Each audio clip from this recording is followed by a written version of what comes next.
सलाम आदाब, मैं हूं आपका दोस्त जाहिद। आप देख रहे हैं डेली। आज मैं आपको इस वीडियो में बताने जा रहा हूं कि असादुद्दीन ओवैसी की पार्टी पश्चिम बंगाल के अंदर चुनाव लड़ती है तो कितनी सीटों पर जीत दर्ज कर पाएगी। आपको बता दें कि पश्चिम बंगाल के अंदर जो 125 सीट ऐसे है जहां पे मुसलमानों की तादाद काफ़ी ज़्यादा है। यानी कहने का मतलब है कि इन सीटों के ऊपर जो है मुसलमान काफ़ी ज़्यादा तादाद में रहते हैं। किसी विधानसभा सीट पर या किसी डिस्ट्रिक्ट के अंदर मुसलमान 70 से 80% तक इस इलाके में मुसलमान रहते हैं। लेकिन यहाँ के जो मुसलमान हैं, जो अदर स्टेट के अंदर मुसलमान रहते हैं, सबसे ज़्यादा खस्ता हालत इन इलाके के मुसलमानों का। कहने का मतलब एक असदुद्दीन ओवैसी के पार्टी ने अनाउंसमेंट कर चुके हैं कि हम पश्चिम बंगाल के अंदर चुनाव लड़ेंगे और मजबूती से चुनाव लड़ेंगे। जो टीएमसी के लोग हैं वो लगातार मुसलमानों को धमका रहे हैं, लगातार मुसलमानों को भारतीय जनता पार्टी और आरएसएस से डरा रहे हैं। जो सेकुलर पार्टी हैं वो लगातार ये कह रहे हैं कि असदुद्दीन ओवैसी जो है भारतीय जनता पार्टी से पैसे लेकर के जो है पश्चिम बंगाल में चुनाव लड़ने की तैयारी कर रहे हैं और वो यहाँ पे वोट काट करके भारतीय जनता पार्टी को लाएंगे, जैसे कि बिहार के अंदर हुआ। तो आपको बता दें कि बिहार के अंदर जो है कांग्रेस को 70 सीटें मिली थी, महज 19 सीट ही कांग्रेस पार्टी जीत पाई थी। इसका जिम्मेदार कौन है? और वहीं पे जो है ऑल इंडिया मजलिस इत्तेहादुल मुस्लिमीन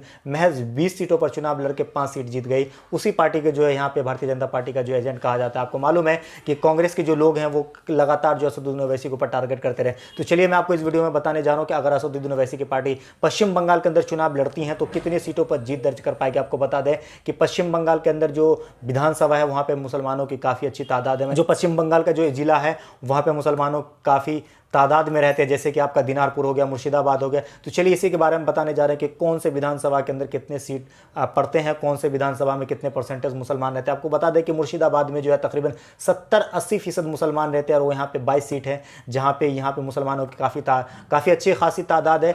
अगर यहाँ पे जो है जो दलित हैं मुसलमान ये मिलकर करे यहाँ पे अगर चुनाव लड़े, जो दलित के बड़े लीडर हैं, उसके बाद जो मुस्लिम के बड़े लीडर हैं, वो सब मिल करके अगर यहाँ पे मेहनत करे तो यकीनन जो है दलित और मुसलमान से अगला सीएम जो है पश्चिम बंगाल के अंदर बनने जा रहा है। चाहे वहां पे कांग्रेस की भी सरकार बनी है, उसके बाद क्या नाम है सीपीएम की सरकार बनी है, उसके बाद जो है टीएमसी की सरकार बनी। इन जो तमाम तरह की पार्टी है इन्होंने मुसलमान से दावा और वादा किया था कि आप हमें वोट दीजिए, अगर आप हमें वोट देंगे तो आपकी हालत अच्छी हो जाएगी और यहाँ से जो है भारतीय जनता पार्टी को रोका जाएगा। लेकिन वहीं पर जो है जितने भी सेकुलर पार्टी हैं, चाहे वो कांग्रेस के विधायक हों, चाहे वो सीपीएम के विधायक हो, चाहे वो टीएमसी के विधायक हो, वो धीरे धीरे जो है भारतीय जनता पार्टी के अंदर विलय हो रहे हैं और मुसलमान को वहीं पर छोड़ दे रहे हैं। फिर नए लोग आएंगे यहाँ पे और कहेंगे मुसलमानों से कि आप हमें वोट दीजिए, आप हमें वोट दीजिए, अगर आप हमको वोट देते हैं तो फिर हम आपके लिए विकास करेंगे, आपके बच्चों को स्कूल तक पहुंचाएंगे, आपके इलाके में विकास होगा, आपके इलाके में सड़कें बनेंगी, नाले पे काम होगा, हर वो तमाम तरह की सुविधा आपको मुहैया कराई जाएगी। फिर मुसलमान जो इनके झांसे में आकर के वोट दे देंगे, फिर ये लोग जो है भारतीय जनता पार्टी के अंदर विलय हो जाएंगे, फिर यही लोग जो है इनको मारने की प्लानिंग करेंगे। तो इसी बीच जो असदुद्दीन ओवैसी की पार्टी ने कहा है कि हम पश्चिम बंगाल के चुनाव लड़ेंगे, क्योंकि असदुद्दीन ओवैसी का पार्टी का मानना है और हकीकत में जो ज़मीन पर आप और हम भी देखते हैं कि जो पश्चिम बंगाल के मुसलमान हैं उनके साथ नाइंसाफ़ी हुई है, उनके हालात अच्छे नहीं है। पश्चिम बंगाल के जो भी युवा पीढ़ी है वो शिक्षा तक नहीं पहुंच पा रहे, लास्ट में उसको जो है दूसरे स्टेट के अंदर जाकर के काम करना पड़ता है, चाहे वो पश्चिम बंगाल के इलाका हो वहाँ पे काम पर करना पड़ता है, चाहे वो अपने इलाके से अपने वतन से दूर हरियाणा, पंजाब, दिल्ली, बेंगलोर और तमाम तरह के शहरों में जाकर के उनको अपने घर के 2 वक्त की रोटी के लिए, अपने बच्चों को पेट पालने के लिए उन्हें जो है 2 काम करना पड़ता है। अपने बच्चों को पालने के लिए, अपने घर के लिए रोज़ी रोटी कमाने के लिए उन्हें दूसरे शहरों में जाना पड़ता। अगर ममता बनर्जी इतनी हिमायती थी, अगर कांग्रेस के लोग इतने ही मुसलमान के हमदर्द थे, तो अब तक मुसलमानों के लिए कोई विकास क्यों नहीं हुआ? मुसलमान के इलाके में काम क्यों नहीं हुआ? मुसलमान के इलाके में सड़कें क्यों नहीं बनी?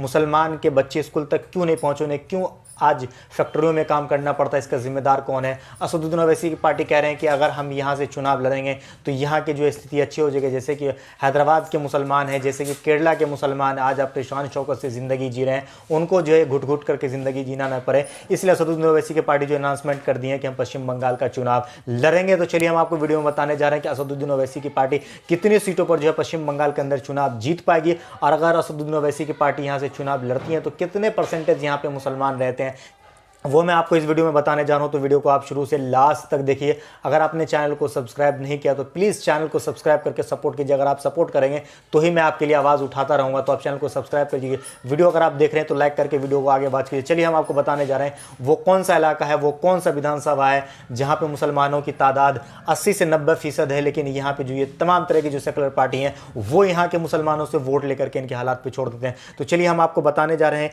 सबसे पहले हम आपको बता दें पश्चिम बंगाल के अंदर जो मुसलमान 30% मुसलमान रहते हैं। ये 2011 का डेटा है, अभी जो है जनगणना नहीं हुआ है, जिससे कि अभी पता नहीं चला है कि आबादी बढ़ी है या घटी है। जहाँ तक कि बताया जाता है कि अभी वहाँ पे और भी मुसलमानों की आबादी बढ़ गई है।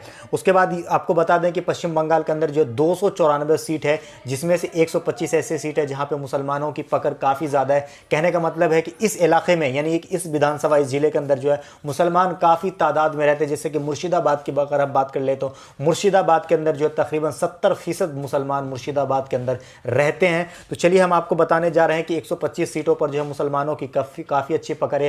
कहने का मतलब है कि इस सीट पर जो है मुसलमान 30, 35, 40, 50, 55, 75, 80% तक इस विधानसभा में मुसलमान रहते हैं। सबसे पहले हम मालदा की बात कर लें तो मालदा में जो है टोटल 12 विधानसभा सीटें हैं और यहाँ पे जो है मुसलमानों की आबादी तकरीबन 51% यहाँ पे मालदा डिस्ट्रिक्ट के अंदर मुसलमान रहते हैं। उसके बाद दलित रहते हैं, उसके बाद हिंदू रहते हैं, आदिवासी रहते हैं और जो तमाम तरह की जाति यहाँ पे रहते हैं। उसके बाद चलते हैं हम उत्तर दिनाजपुर क्षेत्र में।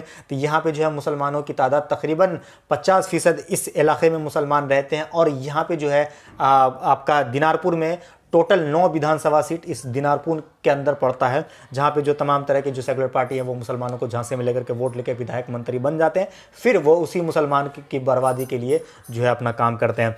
उसके बाद जो है बीरभूम में चले, बीरभूम में जो है मुसलमानों की आबादी तकरीबन 37% है। उसके बाद जो है यहाँ पे जो है 11 विधानसभा सीट है। उसके बाद हम आगे की तरफ बढ़ते हैं तो यहाँ पे जो दक्षिण परगना है, दक्षिण परगना यहाँ पे मुसलमानों की आबादी जो है तकरीबन 35% जो है दक्षिण परगना में मुसलमान रहते हैं। यहाँ पे जो है तकरीबन 31 सीट है जहाँ पे मुसलमानों की अच्छी खासी आबादी। उसके बाद दलित भी रहते हैं, क्योंकि असदुद्दीन ओवैसी हमेशा से दलित और मुसलमानों की बात करते हैं। तो यहाँ पे अगर मजबूती से असदुद्दीन ओवैसी की पार्टी चुनाव लड़ती हैं तो आप अंदाज़ा लगा सकते हैं कि यहाँ से असदुद्दीन ओवैसी की पार्टी कितनी सीटों पर चुनाव जीतेगी। आपको हम बीरभूम के बारे में बता दें कि बीरभूम में जो है अभी कांग्रेस के 2 हैं, लेफ्ट के 3 हैं, टीएमसी के 6 विधायक हैं, जहाँ पे मुसलमानों की अच्छी खासी तादाद में यहाँ पे मुसलमान रहते हैं। उसके बाद जो है आपका मुर्शिदाबाद है, मुर्शिदाबाद में जो है तकरीबन 80% के करीब मुसलमान मुर्शिदाबाद में रहते हैं। यहाँ पे भी काफ़ी अच्छे मुसलमान की तादाद है। यहाँ से हमेशा जो है कांग्रेस, टीएमसी और उसके बाद जो है सीपीएम, ये सब जो है मुसलमानों को अपने पाले में कर लेती हैं, मुसलमानों को तरह तरह से डरा करके। जैसे कि ममता बनर्जी जो है वहाँ के जो पश्चिम बंगाल के मुसलमान उसको डरा रही हैं, उसको किसी न किसी तरीके से मतलब अपना वोट जो है अपने झोली में भरने की कोशिश कर रही हैं। उनको भारतीय जनता पार्टी से डरा रही है, उनको आरएसएस से डरा रही है। ममता बनर्जी को मालूम नहीं है कि ये कौम जो है जब तक ये सोई हुई है, फिर जब ये कौम उठ जाती है तो फिर किसी के बाप से नहीं डरती हैं। तो ये कौम जो है फिलहाल सोई हुई क्यों है? इसकी वजह है कि जैसे कि आपके पास जो ये तमाम तरह की पार्टी आती हैं वोट मांगने के लिए, तो आपके ही मोहल्ले से एक किसी नेता को खड़ा करते हैं, वो आपके पास भेजती हैं और उसके बाद वो आपको डरा के बलगरा के, जैसे कि मान लीजिए असदुद्दीन ओवैसी की पार्टी पश्चिम बंगाल में चुनाव लड़ने के लिए पहुंचती हैं, उसके बाद जो आपके ही लोग हैं वो आपके पास आएंगे और ये कहेंगे देखो असदुद्दीन ओवैसी जो है भारतीय जनता पार्टी का जो है एजेंट है, अगर आप इसको वोट दीजिएगा तो फिर ममता दीदी हार जाएगी, ममता दीदी हारेगी, फिर उसके बाद जो यहाँ पे भारतीय जनता पार्टी की सरकार बन जाएगी, भारतीय जनता पार्टी की सरकार बनेगी तो फिर आपको गोश्त खाने के लिए नहीं मिलेगा। मैं एक मजाकिल लहजे में कह रहा हूँ, मतलब कहने का मतलब ये है कि ये लोग आपको डराएंगे कि अगर भारतीय जनता पार्टी की यहाँ पे सरकार बनेगी तो फिर आपके ऊपर जुल्म होगा, दंगे होंगे। क्या ऐसे इलाके नहीं हैं, क्या ऐसे स्टेट नहीं हैं जहाँ पे कांग्रेस की सरकार रही हो, जहाँ पे एसपी की सरकार रही हो, जहाँ पे सीपीएम की सरकार रही हो, वहाँ पर मुसलमानों के साथ दंगा फसाद नहीं हुआ? क्या वहाँ पे मुसलमानों को नहीं मारा गया? पश्चिम बंगाल में सीपीएम के लोगों ने क्या मुसलमानों को नहीं मारा दंगा करके? आप पश्चिम बंगाल का हिस्ट्री उठा करके देख लीजिए, आपको पता चल जाएगा। क्या अखिलेश यादव ने यूपी में अपने हुकूमत में क्या मुसलमानों को नहीं मारा? आपको बता दें कि 45,000 से भी ज़्यादा लोग बेघर हो गए थे। आज भी वहाँ के जो मुसलमान हैं वो कैंपों में रहने के लिए मजबूर हैं।